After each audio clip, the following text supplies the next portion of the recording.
Bienvenidos una vez más a nuestro noticiario semanal de HM Televisión. La Oficina para las Causas de los Santos de la Conferencia Episcopal Española y el Instituto de Espiritualidad de la Universidad Pontificia de Comillas organizaron una jornada que tuvo como conferenciante principal al obispo auxiliar de Madrid, Monseñor Juan Antonio Martínez Camino, responsable de las causas de los santos en la diócesis madrileña. El texto de Monseñor Juan Antonio Martínez estuvo dedicado a el don del perdón como camino de reconciliación. Pronunciado en la universidad en la que enseñó tantos años, partió de una pregunta clave. ¿Sigue siendo posible el perdón? Cuestión pertinente dado que algunos autores a los que me referiré luego han escrito que el perdón murió en los campos de la muerte del siglo XX. Señaló Monseñor Martínez Camino que la decepción acerca de la condición humana se decanta en ideas como las del filósofo Vladimir Yankelevich, que escribía en 1971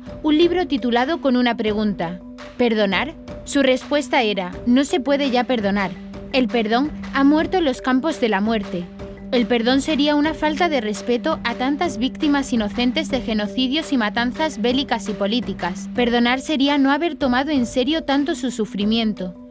El perdón se ha vuelto imposible. El obispo auxiliar de Madrid continuó explicando que, como muy bien han replicado algunos otros pensadores, como Paul Ricoeur, quien niega la posibilidad del perdón deja todo el campo abierto al mal y a la violencia. En una intervención cargada de estremecedores testimonios de perdón de mártires de la persecución religiosa en la España del siglo XX, Monseñor Martínez Camino aseguró que entre los innumerables mártires del siglo XX es muy frecuente el perdón explícito. Nosotros hemos puesto solo unos pocos ejemplos. Citó, entre otros, el de los jóvenes estudiantes claretianos martirizados en Barbastro en agosto de 1936, o los de los jóvenes beatos mártires misioneros oblatos de María Inmaculada, del escolasticado de Pozuelo de Alarcón, en Madrid, que fueron asesinados en Paracuellos del Jarama el 28 de noviembre de 1936, o el de los mártires de Nembra. Entonces, en ese contexto de violencia desatada, la providencia divina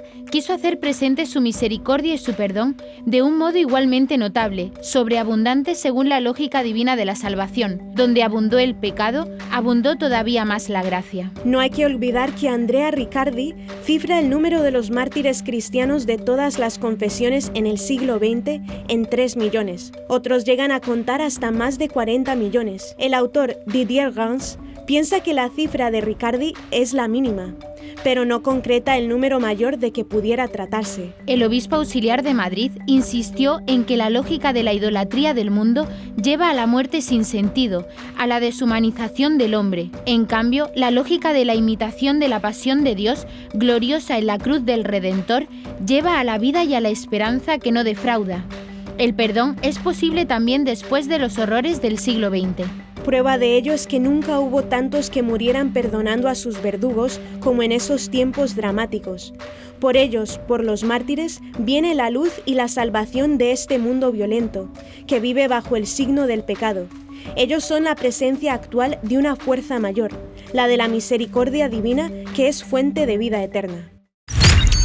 Comenzaremos con las noticias de interés internacional. Alemania. Baviera prohíbe el lenguaje inclusivo en los organismos públicos. Nicaragua. Denuncian intento de erradicar por completo la fe. Canadá. Manipulación detrás de la eutanasia. Ucrania. Líder de la Iglesia Católica habla sobre la guerra. Pasaremos después a las noticias nacionales. Presentación del himno oficial de la GEMJ. Campaña provida de jóvenes por España en el metro de Madrid. Más niños rescatados que nunca, aún con la nueva ley. Y por último, comentaremos algunas de las noticias más destacadas de la Santa Sede. El Papa Francisco encomendó Ucrania y Tierra Santa a la intercesión de San José. Hay 91 causas de canonización de mexicanos abiertas en el Vaticano. Ciclo de catequesis sobre las virtudes, la prudencia. La ideología de género en la escritura, conocida como lenguaje inclusivo, ha sido prohibida en Baviera, Alemania.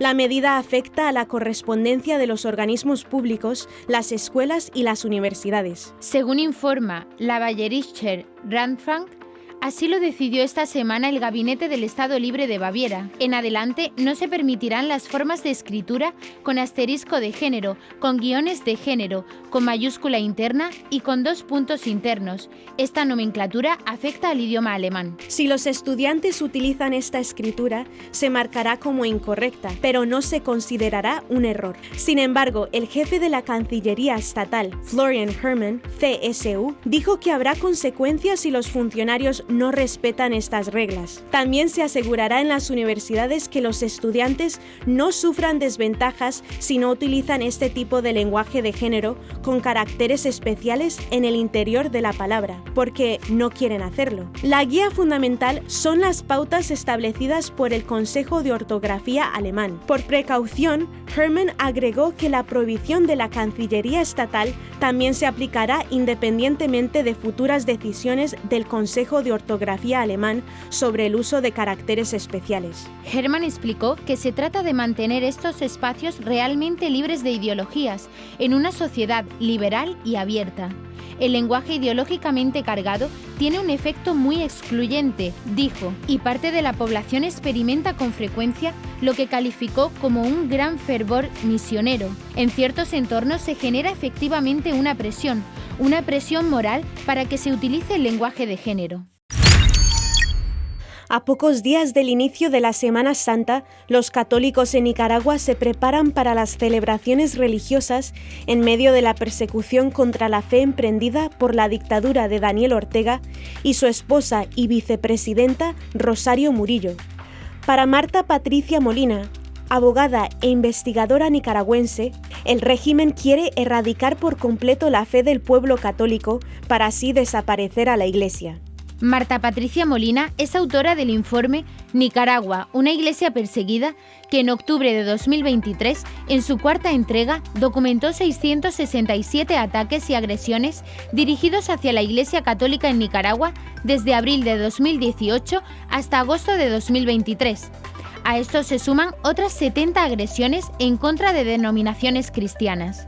En una publicación en Facebook, la abogada denunció que para la Semana Santa de 2024 se prohibieron alrededor de 4.800 procesiones en todo el país. Esta cifra incluye 4 procesiones cada viernes de Cuaresma.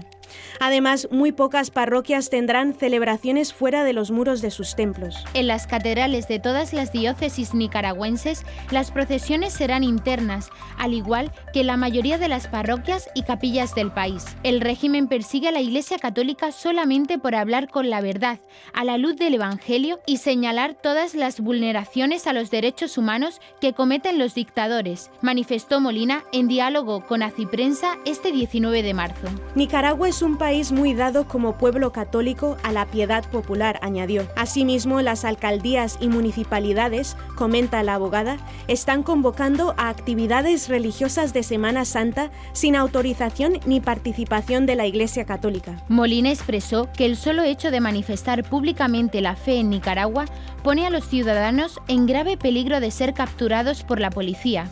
Nadie está a salvo, ni el clero ni los laicos. Los sacerdotes están bajo constante vigilancia de los aparatos de inteligencia del régimen de Ortega. La investigadora resaltó que el régimen de Ortega y Murillo no le ofrece ninguna opción de libertad de expresión a los religiosos y remarcó que si alguno se atreve a levantar la voz, es apresado casi de inmediato. El sombrío cálculo de rastrear el costo de la asistencia médica para morir, con estos términos es como se refieren a la eutanasia, muestra que los médicos de Canadá reciben $283,85 canadienses por cada preparación y procedimiento de evento de asistencia médica para morir que realizan. Alex Scharenberg, director ejecutivo de la Coalición para la Prevención de la Eutanasia, advierte que uno de los intereses por la eutanasia es que ahorra dinero al erario público. El ministerio no revela el costo anual total de la asistencia médica para morir para el sistema de atención médica, incluido cuánto gasta en medicamentos tóxicos de eutanasia gratuitos para el paciente, como el bromuro de rocuronio, una inyección de 10 mililitros de la cual hace que el receptor muera por asfixia. asfixia. Y tampoco ha revelado cuánto está ahorrando el sistema al permitir que los pacientes accedan a los servicios de muerte temprana de la asistencia médica para morir, eliminando así el costo de cuidar a un paciente en un centro de atención a largo plazo, por ejemplo. El BC Catholic ha estado solicitando esos datos al Ministerio desde diciembre de 2022, pero nunca ha recibido respuesta más allá de reconocimiento de que las solicitudes habían sido recibidas. En respuesta, el BC Catholic ha presentado una solicitud de libertad de información buscando información detallada sobre los costos y ahorros de la atención médica para morir para el sistema de atención médica. La solicitud presentada el 9 de marzo busca todos los análisis financieros realizados por el gobierno provincial antes de la introducción de la asistencia médica para morir en 2016 y antes de la expansión del procedimiento en 2020 a individuos cuya muerte no era inminente. Además, la solicitud solicita cualquier análisis similar realizado después de la implementación de 2016 y la expansión de 2020. Esta es la segunda vez que el BC Catholic presenta una solicitud de FOI relacionada con la asistencia médica para morir, después de recibir quejas de pacientes que dijeron que estaban siendo presionados para aceptar la asistencia médica para morir. El periódico solicitó a la Autoridad de Salud de Fraser en 2020 todos los documentos relacionados con el desarrollo e implementación de su política de provisión de asistencia médica para morir. La solicitud produjo cientos de páginas de documentos, muchos de los cuales habían sido mantenidos fuera del escrutinio público anteriormente. Mostraron que se suponía que la asistencia médica para morir sería un proceso dirigido por el paciente, que los médicos principales se oponían a su implementación en las salas de cuidados paliativos y que la introducción de la asistencia médica para morir provocaba una ansiedad moral generalizada entre el personal. Hablando por teléfono desde la isla de Men, donde se estaba reuniendo con políticos para discutir el régimen propuesto de muerte asistida de la isla, Scharenberg dijo que desde hace tiempo se ha preguntado qué papel jugaron los posibles ahorros de costos de la asistencia médica para morir en su introducción y rápida expansión en Canadá. Recuerda que las personas muertas no cuestan dinero, pues las personas muertas no necesitan tratamiento. Scharenberg dijo que cree que nadie en Canadá sería tan grosero como para decir realmente que apoya la asistencia médica para morir porque ahorra dinero. Pero hay una realidad al mismo tiempo de que sí ahorra mucho dinero y mucha gente sabe que ahorra dinero, dijo. Solo porque no lo digan no significa que no sea verdad. El arzobispo mayor en Kiev de la Iglesia Greco-Católica Ucraniana, su beatitud Sviatoslav Shevchuk, habló recientemente sobre la guerra entre Rusia y su nación en una entrevista exclusiva con EWTN News realizada en Estados Unidos. Monseñor Shevchuk enfatizó su gratitud al pueblo americano por su apoyo, pero expresó que su preocupación de que Estados Unidos podría estar cansándose de ayudar a Ucrania. Rogó, por favor, no abandonen a Ucrania. Así expresó su preocupación de que los ciudadanos de Ucrania estén siendo olvidados, ya que el prolongado debate político sobre el apoyo a Ucrania ha retrasado la acción. A medida que la guerra entre Ucrania y Rusia alcanza su segundo aniversario, actualmente hay 14.6 millones de ucranianos que necesitan ayuda humanitaria urgente, según Shevchuk, quien agregó que la Iglesia Católica en Ucrania es un actor principal en esta acción humanitaria. En lugar de pensar en la guerra en términos políticos, Monseñor Shevchuk instó al pueblo americano a pensar en Ucrania en términos de su gente sencilla y sufriente. Puedo testificar que la ayuda no puede ser demorada. Cada día probablemente son asesinados unos 200 ucranianos y cualquier retraso en la capacidad de recibir ayuda para proteger a esas personas se paga con su sangre, lamentó. Reflexionando sobre su experiencia personal en la guerra, Monseñor Shevchuk señaló que aunque nadie está seguro en Ucrania, los informes de inteligencia han indicado que él es uno de los 10 objetivos principales de eliminación de Rusia. Así que es peligroso, pero esa es la misión de cada obispo en ese momento, acompañar a su propio rebaño. Desde el principio me encomendé por completo mi vida en las manos de Dios. Señor, que se haga tu voluntad. Si quieres que esté vivo, significa que tengo que servir a tu pueblo. Todavía estoy vivo, lo que significa que tengo una misión, comentó al respecto. Y agregó, Jesucristo hoy está crucificado en el cuerpo crucificado de Ucrania, y lo veneramos en las heridas de la gente sencilla. El martes 19 de marzo tuvo lugar la publicación del himno oficial de la GEMJ. Esta será la canción que resonará en Covadonga del 5 al 7 de julio de 2024 en la primera jornada eucarística mariana juvenil y tiene por título Oculto por Santo Amor. Mientras llega el momento de escucharla en vivo, la organización del evento ofrece un videoclip para que todos puedan escuchar y aprender la canción. Junto al videoclip se ofrece también la letra y los acordes. También se hace la invitación de que quien tenga capacidades musicales y se sienta llamado a participar en la GEMJ como voluntario al servicio del coro, puede inscribirse en inscripciones@gemj.org. Los ensayos ya han comenzado en Madrid, Valencia, Asturias, Cantabria y Navarra. A día de hoy, más de 1000 jóvenes han completado su inscripción en la GEMJ, buscando una experiencia de Cristo vivo en la Eucaristía, de la mano de María nuestra Madre. Otros 200 han reservado plaza y están concretando los detalles de logística ayudados por el Departamento de Inscripciones. Es importante señalar que cada vez quedan menos plazas en los alojamientos gratuitos de las carpas, que estarán en distintos puntos en torno al santuario de Covadonga. Cuando esas plazas se hayan terminado de asignar, el resto de los jóvenes inscritos tendrán que escoger dónde quieren alojarse de entre las opciones que quedan en los pueblos de alrededor, como se indica en el enlace www.gemj.org/alojamientos/. Desde la organización indican que si los grupos no pueden todavía concretar un número definitivo de participantes, conviene hacer una reserva de plazas con un número aproximado de asistentes.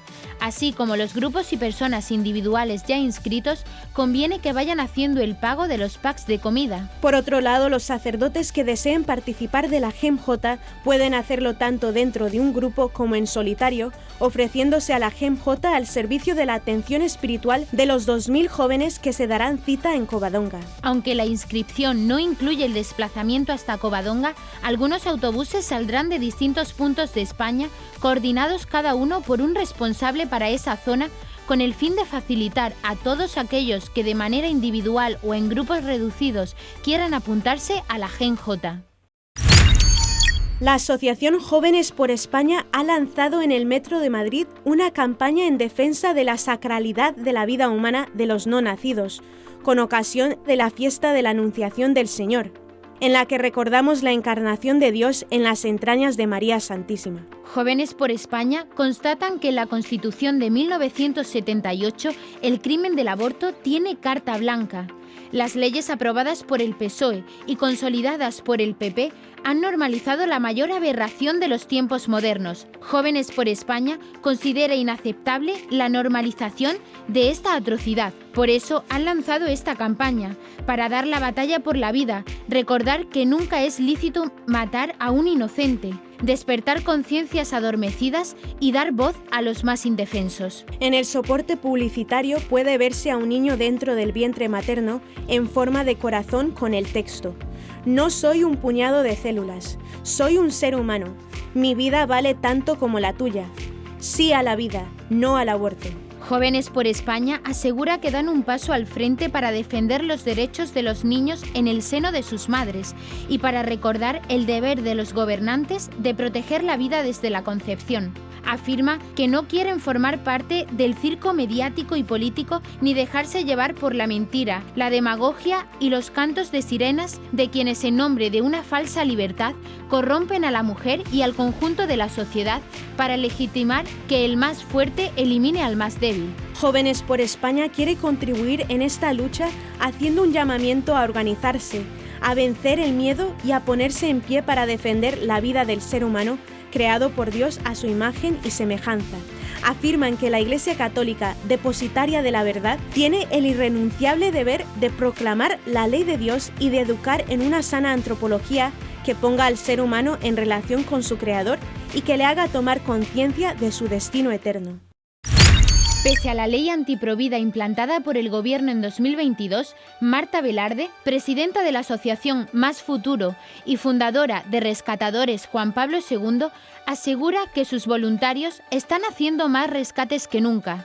Son rescates de bebés y embarazadas que estaban a punto de caer en el horror del aborto y sus secuelas. Más Futuro ha preparado un estudio a partir de la experiencia de 233 mujeres rescatadas. Ellas hablan de los motivos, procedimientos y causas que las llevan a abortar.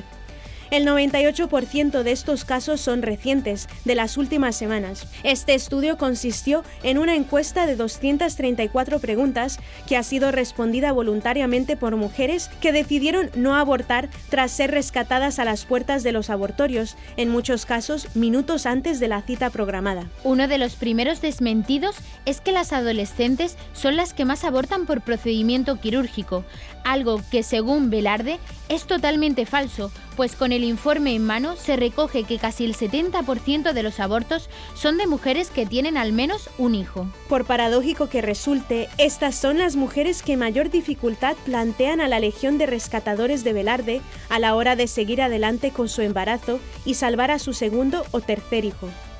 Lamenta especialmente que dentro de este baremo, la mayoría de abortos lo realizan con diferencia las mujeres que tienen un hijo menor de 1 año. A la pregunta de ¿quién o qué te hizo replantearte el no abortar a tu hijo?, 1/3 de las encuestadas respondió que fue gracias a una foto o vídeo del aborto. Un dato que refuerza la convicción de Velarde de que es algo que la sociedad tiene que ver. Si no ves lo que vas a hacer, es más fácil abortar. Por eso están quitando vídeos y fotos de YouTube, agrega. La conclusión no solo es útil para el aborto quirúrgico, también para el mayoritario y más invisible, el farmacológico, que la película Unplanned relata a la perfección y de forma alucinante, según la Provida. Respecto a esta modalidad, no es abordada de forma directa en la primera parte del informe, pero según los datos recabados, apunta que un 70% de las encuestadas han llegado a consumir hasta 10 y 15 píldoras del día después, sin verse realizado el aborto. Precisamente el hecho de que el actual gobierno esté endureciendo las medidas frente a los Provida está llevando a organizaciones como los rescatadores a una selección natural en búsqueda de la supervivencia, y sin quererlo les lleva en ocasiones al éxito.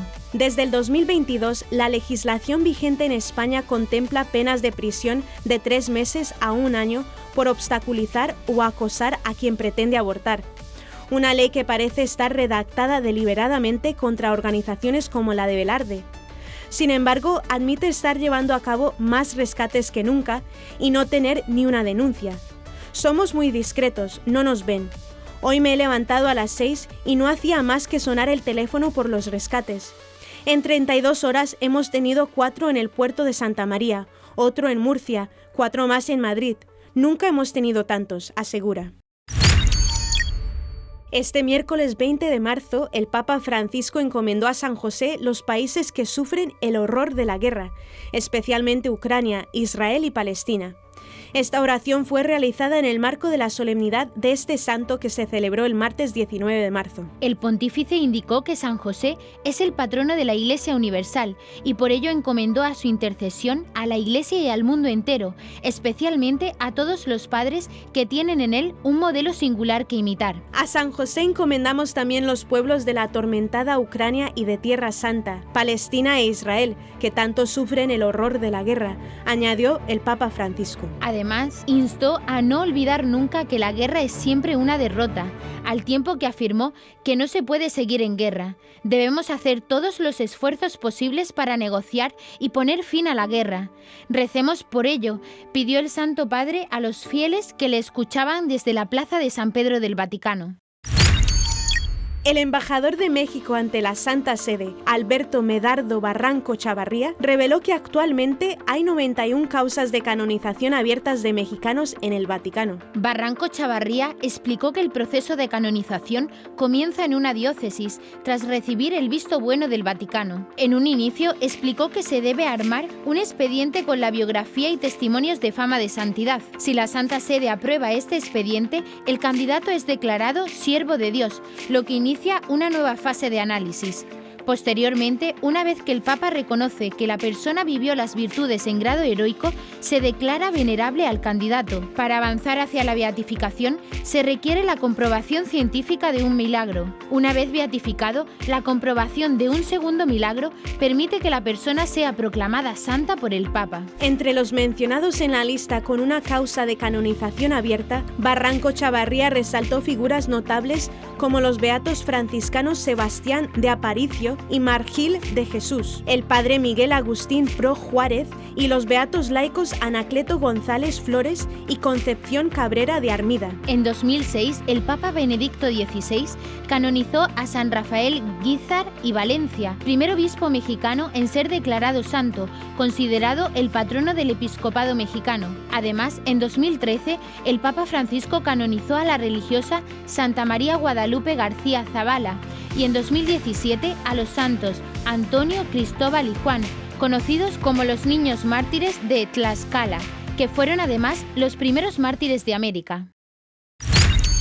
En la audiencia general de este miércoles 20 de marzo, el Papa Francisco afirmó que la vida cristiana es una combinación de sencillez y astucia y aseguró que Dios quiere que seamos santos inteligentes. Debido a que aún sufre las consecuencias de un catarro que le impiden respirar con normalidad, el Santo Padre, al igual que las últimas audiencias, no leyó la catequesis. Continuando con su ciclo de catequesis sobre las virtudes, el pontífice recordó que la prudencia junto a la justicia, la fortaleza y la templanza forman las virtudes llamadas cardinales. El Santo Padre precisó que la prudencia no se trata de una virtud de la persona temerosa y que tampoco significa solamente cautela. Conceder la primacía a la prudencia significa que la acción del ser humano está en manos de su inteligencia y de su libertad, explicó. Asimismo, destacó que la persona prudente es creativa, razona, evalúa, trata de comprender la complejidad de la realidad y no se deja llevar por las emociones, la pereza, las presiones, las ilusiones.